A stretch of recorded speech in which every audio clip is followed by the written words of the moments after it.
Wellness means a lot of things. It means being able to live a life I love with purpose. It means being able to spend time with the people that I care about and have time to do that without stress and friction of I should be somewhere else or I should be doing something else.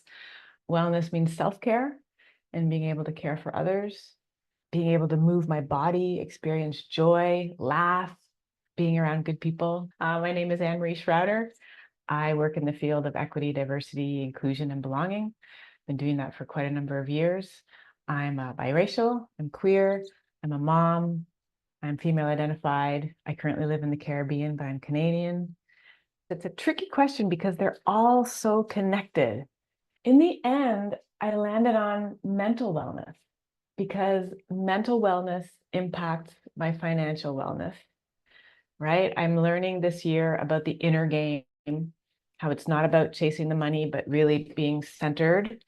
So that would be another aspect of wellness, right? Being centered in myself, being connected to spirit. And so if I'm out there chasing the money, trying to make a living, trying to pay my rent, blah, blah, then I'm out of this space. And if I come back into this space, and I remember that it's an inner game, then everything changes. How I approach my work changes, how I approach my child changes. The mental wellness to me is the most important because with that, I can steer the ship in a different way. I can make time for physical wellness. I can build abundance of all kinds, including financial. It's the roller coaster ride, but definitely not in the best financial wellness place that I could be. My grandmother would be horrified if she was still alive. I have images of her sitting at her desk with the ledger open. She would record everything she spent. So there's a part of me that thinks financial wellness is that, right? Being on top of your finances, knowing where all your money is going, knowing how much money you have, like to the penny. She would know to the penny what she was spending and what she had. So there's that running tape in the back of my mind about that's what financial wellness is. And then having money, of course, having enough money to do the things that not just that we need to do, but the things that we would like to do that add a little bit of joy and, levity. So that's definitely financial wellness. And to me, also having a good relationship with money, right? It's not the driver. It's not the pivot point on which we make decisions. And that's challenging when you don't have a lot of it. So I'm still learning that. How do you not make it the driver when you really are having to watch everything you do?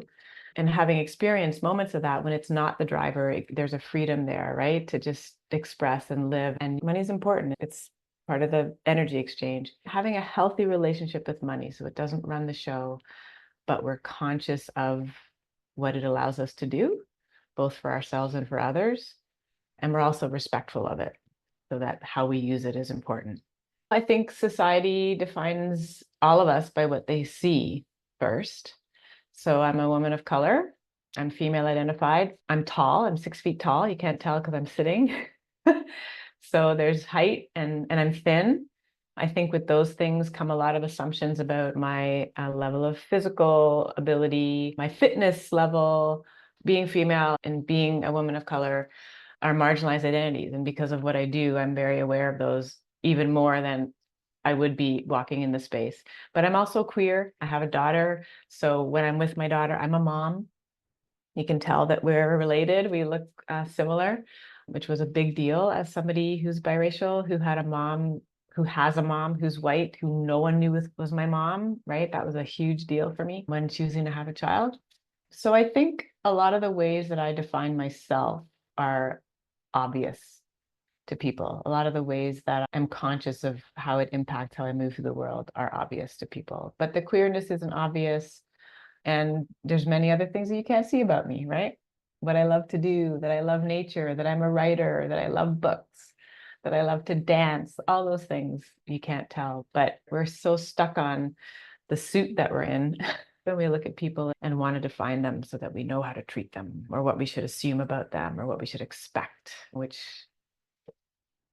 gets in the way often of connecting. I would define myself as a mom first. My daughter's 12, so there's a lot of momness going on.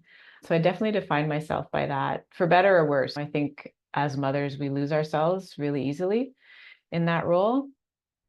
But more and more, I define myself as a spirit, right? Like we're spirit having a human experience. And so I try my best to remember that as I'm going through my day and defining who I am.